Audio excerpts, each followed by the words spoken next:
θα ήθελα να σου μιλήσω για μία δύναμη που έχει την ικανότητα να μεταμορφώνει τις ζωές μας, να ανεβάζει το πνεύμα μας και να ανοίγει τις πόρτες στην αυθονία. Μία δύναμη που συχνά παραβλέπεται και υποτιμάται. Αυτή είναι η δύναμη της ευγνωμοσύνης.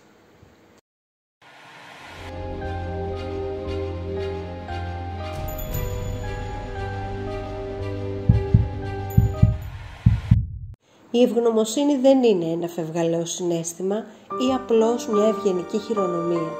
Η ευγνωμοσύνη είναι μια εσωτερική κατάσταση ενός τρόπου ζωής που έχει τη δυνατότητα να φέρει επανάσταση στην οπτική μας και να φέρει βαθιές αλλαγές στη ζωή μας. Με την ευγνωμοσύνη ξεκλειδώνουμε την πόρτα σε ένα κόσμο γεμάτο απεριόριστες δυνατότητες, από ένα κόσμο που συχνά μας προτρέπει να επικεντρωνόμαστε μόνο σε ό,τι μας λείπει.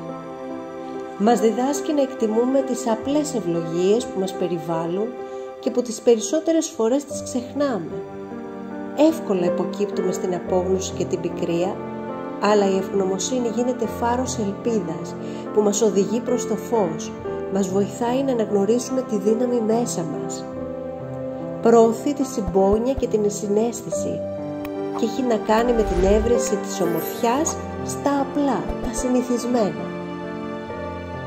Όταν αφιερώνουμε μία στιγμή κάθε μέρα για να αναλογιστούμε τις ευλογίες που μας περιβάλλουν και να εκφράσουμε την εκτίμησή μας, μετατοπίζουμε την εστίασή μας στην αυθονία, συνειδητοποιούμε τα αμέτρητα δώρα που εμπλουτίζουν τη ζωή μας, την υγεία μας, τις σχέσεις μας, τις εμπειρίες μας και αρχίζουμε να αναγνωρίζουμε τα θαύματα που ξετυλίγονται μπροστά μας κάθε μέρα.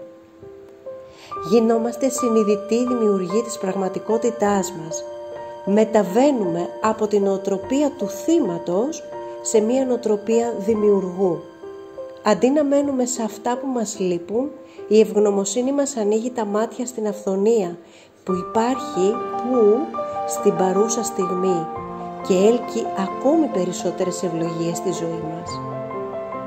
Η πρακτική της ευγνωμοσύνης ξεκινά με το να είμαστε παρόντες στη στιγμή, επιλέγοντας πλήρως τις αισθήσεις μας και εκτιμώντας τον πλούτο των εμπειριών μας. Η ευγνωμοσύνη μειώνει τη σύγκριση. Το να ζεις μία ζωή ευγνωμοσύνης βοηθά στη μείωση της επιθυμίας να συγκρίνεις τον εαυτό σου με άλλους. Και αυτό δεν σε βοηθάει αφού τοποθετείσαι αυτόματα σε μία θέση θύματος. Η ευγνωμοσύνη θα σε οδηγήσει στο να επαναφέρεις τον εαυτό σου στην αλήθεια. Και αυτή είναι ότι είσαι ο δημιουργός της πραγματικότητάς σου. Η ευγνωμοσύνη βοηθά στην αυτοεκτίμηση και μειώνει στην αρνητική αυτοομιλία. Αφιέρωνε λίγα λεπτά κάθε μέρα και γράψε 5 πράγματα για τα οποία είσαι ευγνώμων. Μπορεί να είναι μικρά, μεγάλα, απλά ή πιο βαθιά, δεν έχει σημασία. Σημασία έχει να εκπαιδεύσεις το μυαλό σου να εστιάζει στις θετικές πτυχές της ζωής και έτσι ο νου σου θα μάθει να κάνει αναζήτηση στο καλό, στο θετικό και στη θετική έκβαση μιας υπόθεσης που ήθελες πάντα να πετύχεις, που όμως έως τώρα δυσκολευόσουν να τα καταφέρεις. Εξασκήσου στο διαλογισμό ευγνωμοσύνης. Αφιέρωσε μερικές στιγμές μέσα στη μέρα σου και κάθεσαι στη σιωπή. Επικεντρώσου στα πράγματα τα οποία νιώθεις ευγνωμοσύνη.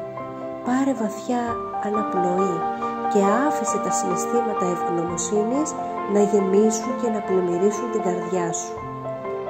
Δώσε προσοχή στις λέξεις που χρησιμοποιείς και στις σκέψεις που απασχολούν το μυαλό σου. Αντικατέστησε τα παράπονα και την αρνητικότητα με λόγια και σκέψεις ευγνωμοσύνης.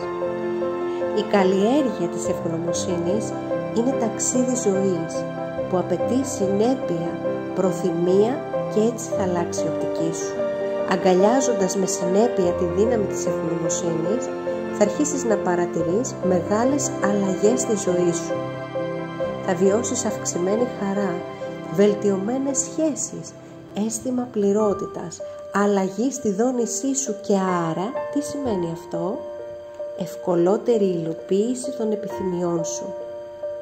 Η ευγνωμοσύνη έχει τη δύναμη να μεταμορφώσει τη ζωή μας.